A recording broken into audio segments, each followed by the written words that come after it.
आज हम लोग इस वीडियो में कवर करने वाले हैं साइंस का टॉप इम्पोर्टेंट क्वेश्चन 30। तो चलिए स्टार्ट करते हैं क्लास को। पहला क्वेश्चन है, मानव शरीर में सबसे बड़ी अंग कौन सा है? तो मानव शरीर का सबसे बड़ी अंग त्वचा होती है, जिसे इंग्लिश में स्किन कहा जाता है। अगला क्वेश्चन क्या है? अगला क्वेश्चन है, लाल रक्त कणिकाओं का निर्माण कहाँ पे होता है? लाल रक्त यानी कि आरबीसी का निर्माण जो होती है वह कहाँ पे होती है? तो बोन मैरो में होती है, जिसे हिंदी में अस्थि मज्जा कहा जाता है। अगला क्वेश्चन क्या है? अगला क्वेश्चन है, इंसुलिन किस अंग से स्रावित होती है? स्रावित मतलब निकलना, ठीक है, यानी कि इंसुलिन जो है वह किस अंग से निकलती है? तो पैनक्रियाज से निकलती है, जिसे हिंदी में अग्नाशय बोलते हैं। अगला क्वेश्चन क्या है? अगला क्वेश्चन है, किस विटामिन को सूर्य का विटामिन कहा जाता है? यानी कि किस विटामिन को सूर्य विटामिन कहा जाता है? तो विटामिन डी को सूर्य विटामिन कहा जाता है, क्योंकि धूप से हमें विटामिन डी मिलता है। आरबीसी का औसत जीवन काल जो होती है वह कितना दिन होता है? यानी कि रेड ब्लड करप्लस का जो जीवन काल होती है वह कितना दिन होती है? तो 120 दिन का होती है। अगला क्वेश्चन है, पाचन की शुरुआत शरीर के किस भाग में होती है? तो हम लोग सभी जानते हैं कि पाचन की शुरुआत जो होती है वह शरीर के मुंह यानी कि माउथ भाग से शुरू होती है। अगला क्वेश्चन है, रक्त का द्रव का भाग क्या कहलाता है? ठीक है, रक्त का यानी कि ब्लड का जो द्रव भाग होती है वह क्या कहलाती है? तो वह प्लाज्मा कहलाती है। तो हम लोग सभी जानते हैं। मनुष्य की सबसे छोटी हड्डी कौन सी होती है? यानी कि मनुष्य की सबसे छोटी हड्डी जो है वह कौन सी हड्डी है? तो वह स्टेपिस हड्डी है, जो कि कहाँ पे पाई जाती है? तो कान में पाई जाती है। थायरोक्सिन हार्मोन की कमी से कौन सी बीमारी होती है? तो थायरोक्सिन हार्मोन की कमी से गोइटर रोग होती है। तो ध्यान रखिएगा।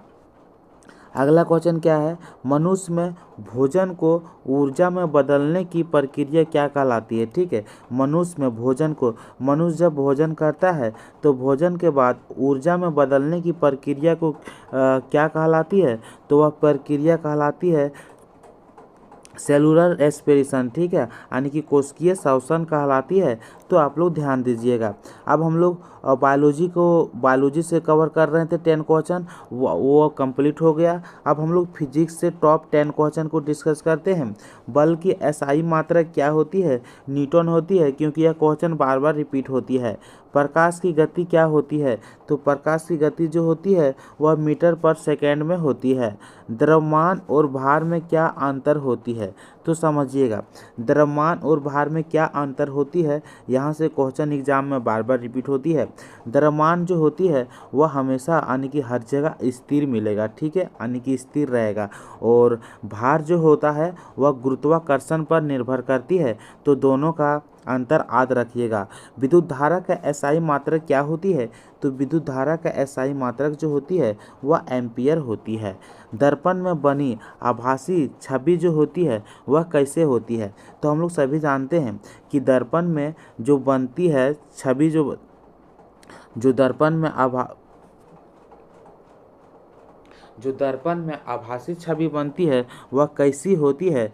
तो वह उल्टी नहीं होती है, बल्कि सीधी होती है। तो आप लोग ध्यान दीजिएगा। ऊर्जा का एसआई मात्रक होती क्या है? तो ऊर्जा के एसआई मात्रक जो होती है वह जूल होती है। अगला क्वेश्चन क्या है?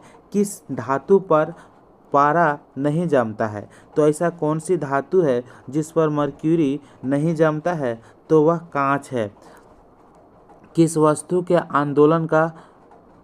वस्तु का आंदोलन का विरोध क्या कहलाता है? मान लीजिए कोई वस्तु का आंदोलन करेंगे तो वह विरोध क्या कहलाएगा? तो वह जड़त्व कहलाएगा, यानी कि इनर्शिया कहलाएगा। ध्वनि की चाल किस माध्यम में सबसे अधिक होती है? तो ध्वनि की चाल ठोस माध्यम में सबसे अधिक होती है। ट्रांसफॉर्मर किस सिद्धांत पर कार्य करती है? तो ट्रांसफॉर्मर जो होती है वह विद्युतीय चुम्बकीय प्रेरण के सिद्धांत पर कार्य करती है। अब हम लोग केमिस्ट्री का टॉप 10 क्वेश्चन डिस्कस करते हैं, ठीक है। पानी का रासायनिक सूत्र क्या होती है? तो H2O होती है। लिटमस नीला किसे से लाल होता है, ठीक है। तो जो हम लोग जानते हैं कि नीला लिटमस जो होती है वह लाल किससे हो जाती है, ठीक है, तो एसिड से लाल हो जाती है।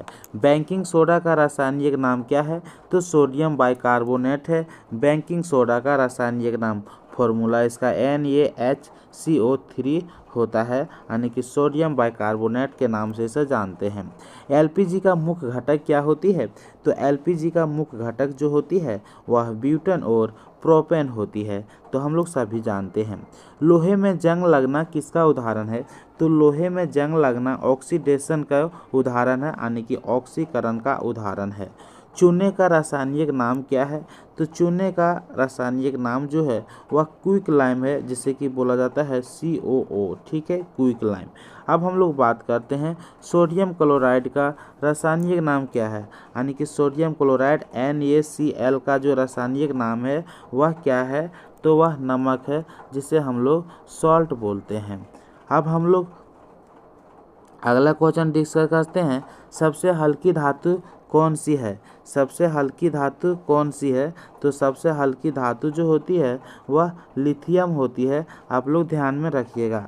अम्ल क्षार क्या बनाते हैं, ठीक है, अम्ल और क्षार क्या बनाते हैं, तो अम्ल और क्षार जब मिलते हैं तो वहाँ पे नमक यानी कि सोडियम क्लोराइड बनता है और पानी बनता है, यानी कि सोडियम क्लोराइड प्लस H2O बनता है। आप लोग ध्यान रखिएगा।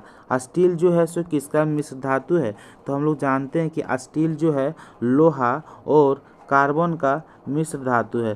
तो आप लोग को वीडियो कैसा लगा कमेंट करके ज़रूर बताइएगा। अब हम लोग मिलते हैं नेक्स्ट वीडियो में।